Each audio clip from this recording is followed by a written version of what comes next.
Bonjour à tous et à toutes. Bienvenue sur ma chaîne Compétences IT, la chaîne qui te donne en quelques minutes des compétences clés pour mieux planifier, installer, configurer, administrer et sécuriser ton infrastructure, système et réseau.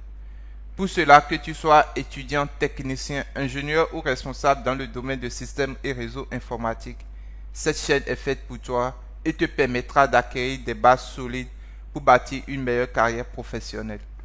Si c'est la première fois que tu suis l'une de mes vidéos, merci de rejoindre la communauté. Mon nom c'est Landry Aronso, je suis ingénieur en informatique et certifié Cisco, Microsoft et Linux.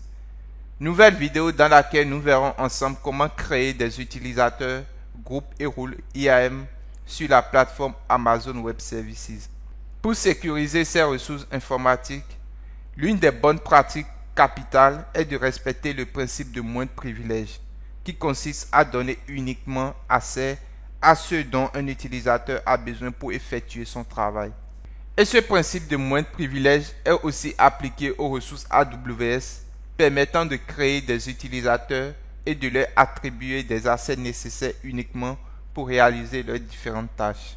Donc nous évoquons dans cette vidéo comment créer un utilisateur IAM, définir son mot de passe ainsi que les accès sur des ressources bien spécifiques. Nous verrons également comment créer des groupes IAM et leur ajouter des membres. Et pour terminer, comment créer des rôles IAM spécifiques aux applications et aux services AWS.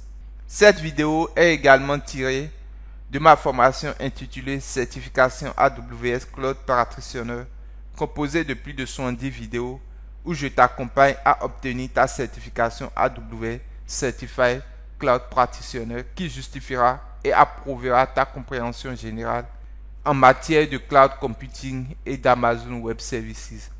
Le lien menant vers cette formation très complète et enrichissante se trouve dans la zone de description. Pour suivre les prochaines vidéos et m'accompagner dans cette nouvelle aventure, il suffit juste de t'abonner à la chaîne et surtout d'activer la cloche pour recevoir une notification lors de la diffusion d'une nouvelle vidéo sur ma chaîne. N'oublie pas d'aimer et de partager cette vidéo à la fin car elle pourrait aider d'autres administrateurs IT ayant besoin de ces compétences. Sur ce, je te laisse sur cette vidéo sur la création des utilisateurs, groupes et rôles IAM sur la plateforme Amazon Web Services. Comme répété plusieurs fois dans la vidéo précédente, tu ne dois pas utiliser l'utilisateur root pour tes tâches d'administration basiques. La bonne pratique suggère de créer des utilisateurs auxquels tu ne peux attribuer que les autorisations nécessaires pour un ensemble de tâches spécifiques, en respectant juste la règle du principe du moindre privilège, puis faire authentifier ton équipe avec des identités d'utilisateurs créées.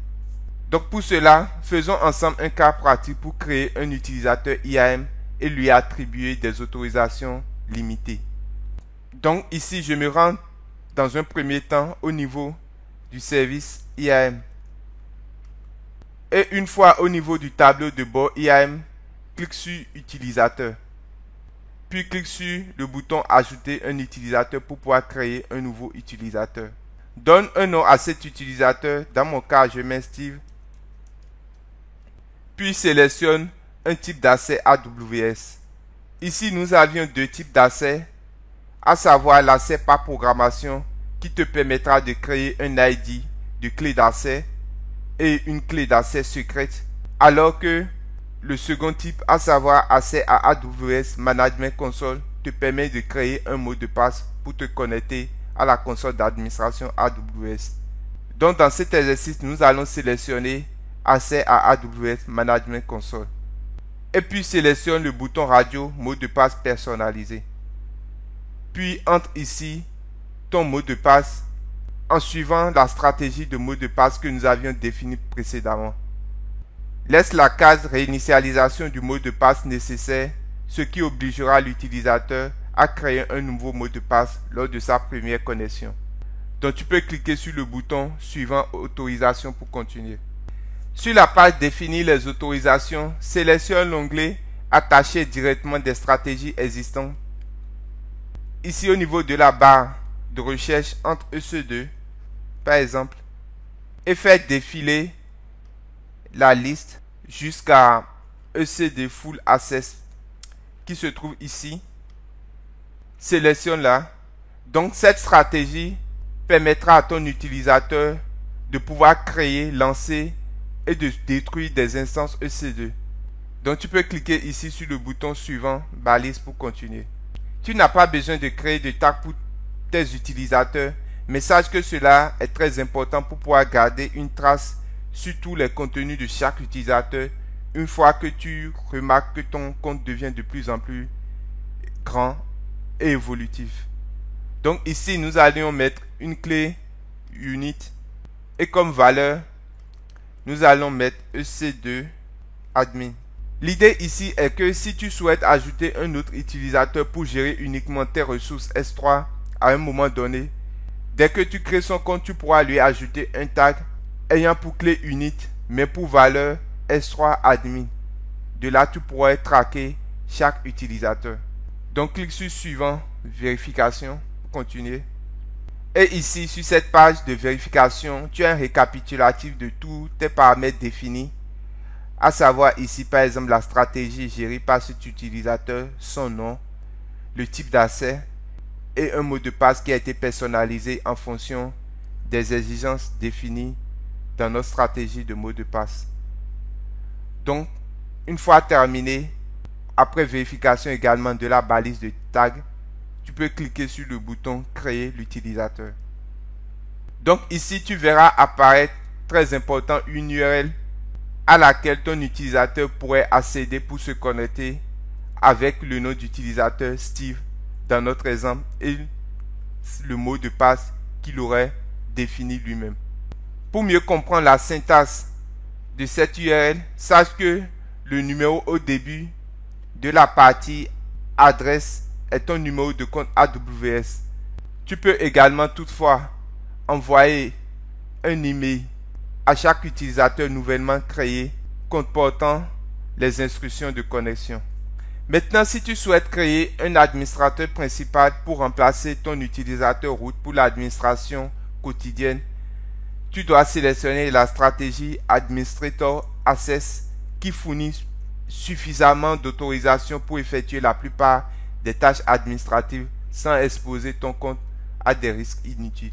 Donc, au fur et à mesure que ton organisation ajoute de plus en plus de membres d'équipe à son infrastructure AWS, l'attribution manuelle d'autorisation à chaque utilisateur deviendra une tâche fastidieuse et ennuyeuse.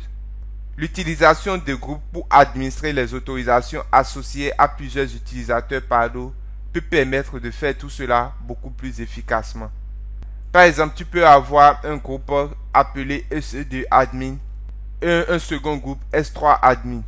Lorsqu'une personne s'inscrit dans ton équipe, il te suffit de créer un utilisateur IAM comme nous venons de faire, puis l'attacher au groupe approprié. L'utilisateur héritera automatiquement de toutes les autorisations de ce groupe bien défini.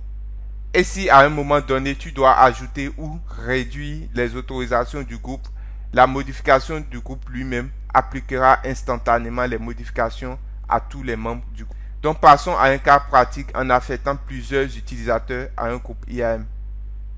Donc pour cela, je retourne au niveau du tableau de bord IAM via service, puis IAM ici dans l'historique. Et ici, je clique sur le lien groupe. Je clique sur le bouton créer un groupe. Et ici, comme nom du groupe, je mets S3 admin. Puis je clique sur étape suivante. Donc au niveau du type de stratégie, je mets S3 et je coche Amazon S3 Full Access comme nom de stratégie défini pour ce groupe. Je clique sur étape suivante et une fois la stratégie définie, le nom de groupe bien écrit, je pourrai créer mon groupe. Donc une fois le groupe créé, il fait son apparition dans la liste des groupes d'AWS. Donc pour ajouter un nouveau utilisateur à ce groupe, il suffit de le sélectionner dans un premier temps et puis de se rendre au niveau d'action de groupe et puis de choisir dans le menu déroulant ajouter des utilisateurs au groupe. Vu que j'ai un seul utilisateur créé sur ma plateforme, à savoir Steve, je le sélectionne et puis je l'ajoute au groupe via le bouton ajouter des utilisateurs. Et là, mon utilisateur Steve aura désormais les pleins pouvoirs d'administrateur sur toutes les ressources S3 de mon compte. Comme les utilisateurs et les groupes, les rôles IAM définissent les limites de ce qui peut être fait dans ton compte AWS. La différence importante est que, contrairement aux utilisateurs et aux groupes, les rôles sont généralement utilisés par des applications et des services plutôt que par des personnes. Lors de la création d'un rôle, en cliquant par exemple sur Rôle, tu devras commencer par définir une entité de confiance, à savoir l'entité ou le bénéficiaire sur laquelle le rôle sera approuvé. Cette entité peut être un service AWS comme EC2, une identité fournie par un fournisseur d'identifiants fédérés tierces tel que Google ou Amazon Cognito, permettant de lier une identité numérique à plusieurs systèmes de gestion des identités ou même un compte AWS différent. Par exemple, tu dois peut-être donner aux utilisateurs connectés à ton application mobile via leur compte Google l'accès à des ressources spécifiques sur les services AWS tels que les données conservées sur S3 par exemple.